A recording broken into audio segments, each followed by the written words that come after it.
네, 기도합니다. 하나님 감사합니다. 오늘 화요일입니다.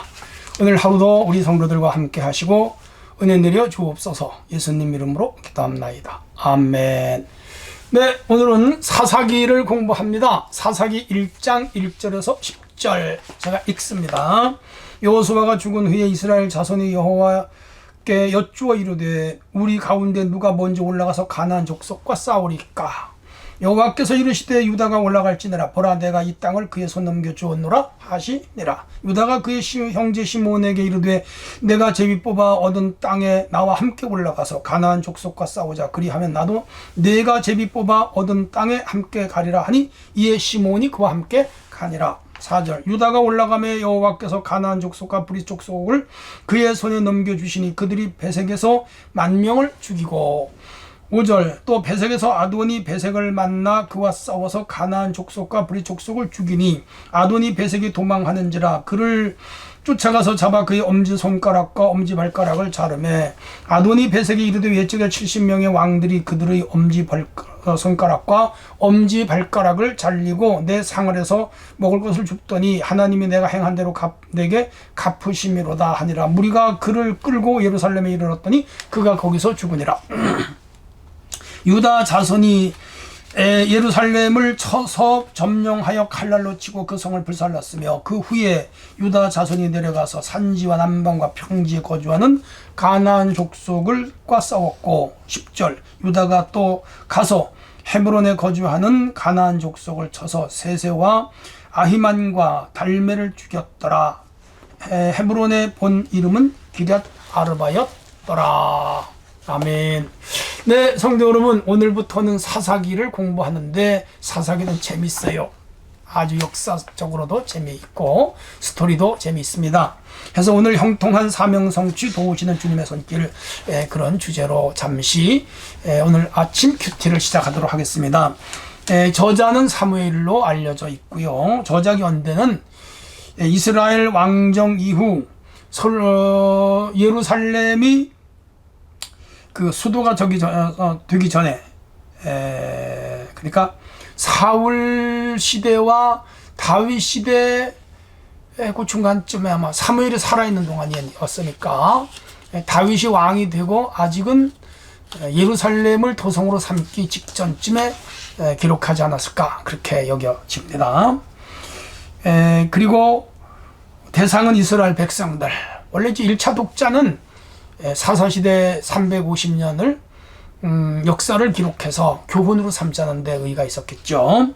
그리고 핵심은 이스라엘이 불순종, 하나님의 징계, 그들이 적들의 침공을 받아 회개하면 하나님께서 자비를 베풀어 회복시키는 이런 사이클이 들어가는데, 사사는 쇼페팀이라 그래가지고 이스라엘을 다스리는 고대 영웅들이었어요. 성령이 임하여 영웅적 기질을 발휘하여 전쟁을 잘했거나 지혜로 적들을 물리치는 그런 능력자들이었죠. 자, 그렇게 해서 12명의 사사가 나오고요.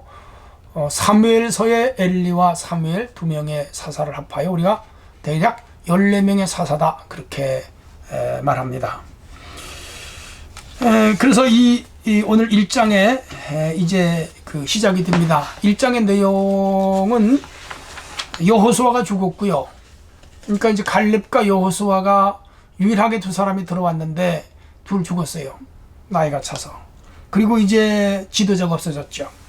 해서 지도자 부재 시대에 이스라엘 땅을 거의 다 점령을 했지만 아직도 100% 점령한 건 아니에요. 그래서 아직 남아있는 땅을 점령하기 위하여 하나님께 물었고, 하나님은 전쟁을 해라.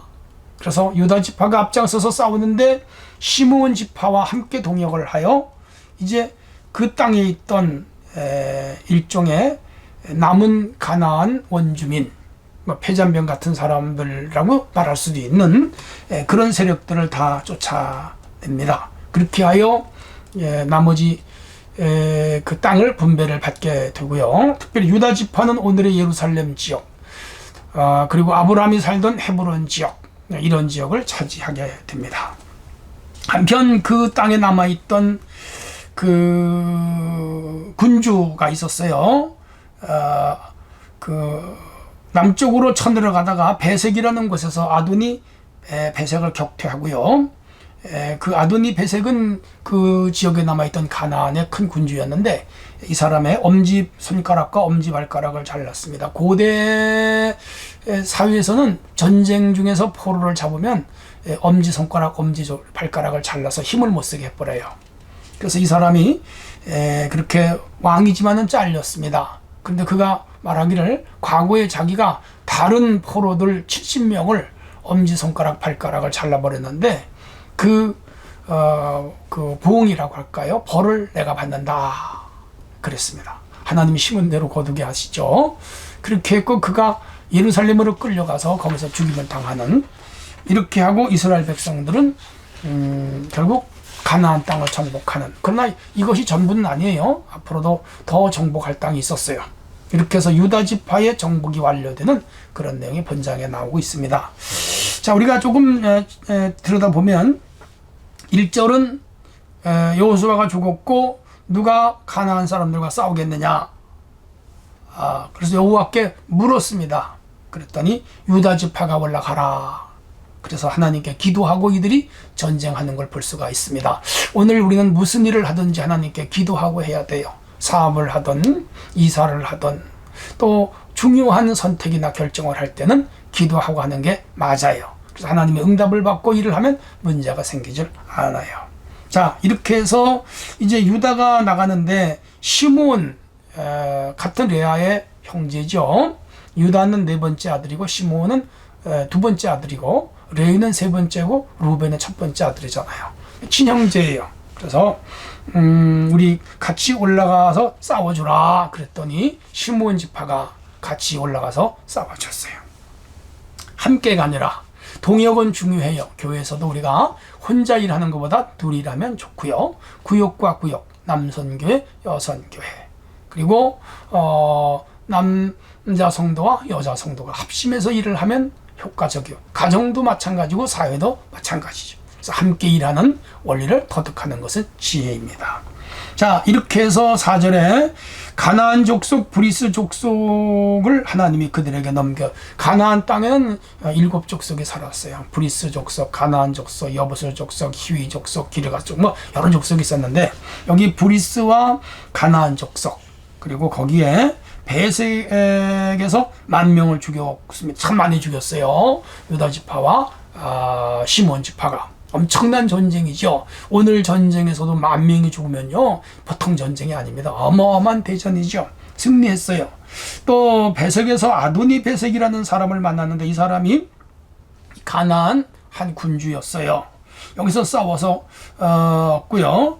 아도니 베색이 도망을 치는데 그를 가서 붙잡아서 포로로 삼고 위에서 말씀드린 대로 엄지손가락, 엄지발가락을 잘라버렸습니다. 고대 포로들에게 행하는 잔인함이었다고 말씀드렸죠. 근데 그가 다른 포로 70명을 과거에 엄지손가락, 발가락을 잘라버렸는데 그 벌을 자기가 받는다. 그리고 예루살렘에 끌려와서 죽었죠. 중요한 것은 우리가 다른 사람에게 잔인하게 하는 건 나쁜 거예요. 언어적으로도 잔인하거나 행위로 잔인하거나 물질적으로나 혹은 신체적으로 잔인하게 행동하지 않도록. 국가와 국가 간에도 잔인한 건 나쁜 거예요. 반드시 하나님이 심판하십니다. 그럼 우리가 누구에게나 후하게, 자비롭게, 긍휼, 사랑을 베풀어야지 잔인하지 말자 마음에 새기고 살아가시기를 바랍니다. 8절에 보면 유다 자손이 예루살렘을 점령해 칼날로 치고 성을 불살랐으며 그 후에 유다 자손이 내려가 산지와 남방과 평지에 거주하는 가나안 족속과 싸웠고, 이런 전쟁이 앞으로도 계속이 됩니다. 사사들이 나와서 적들과 많이 싸워요.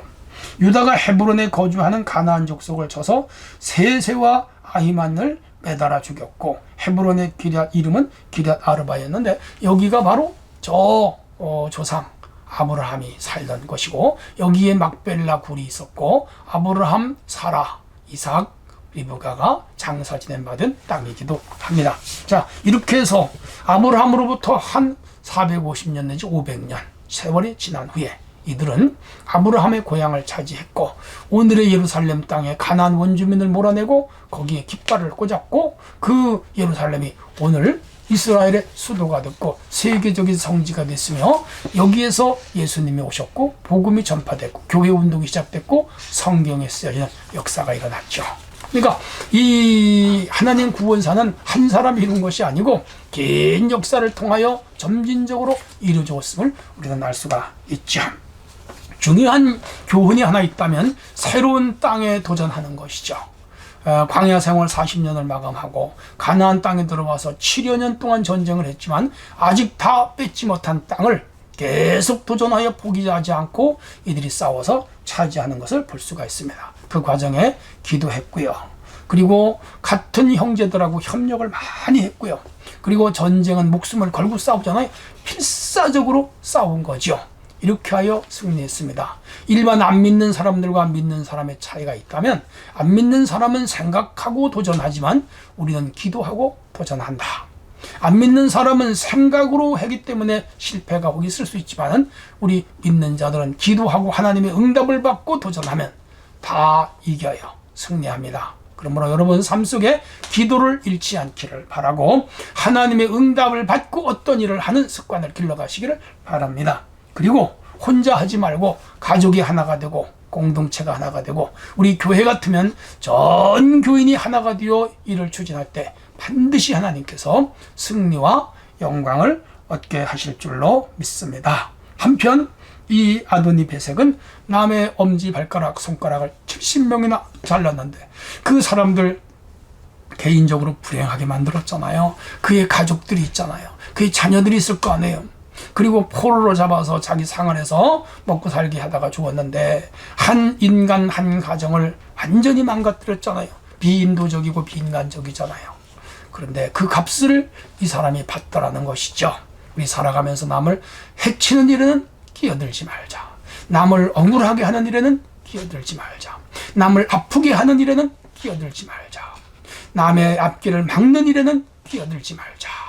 이런 신조 같은 것을 정하고 사는 것은 중요합니다. 그래서 남에게 이익을 주고 유익을 주고 도움을 줄지언정 남을 억울하게 하거나 슬프게는 하지 말자. 이런 다짐을 하면서 사는 것은 좋을 것 같습니다.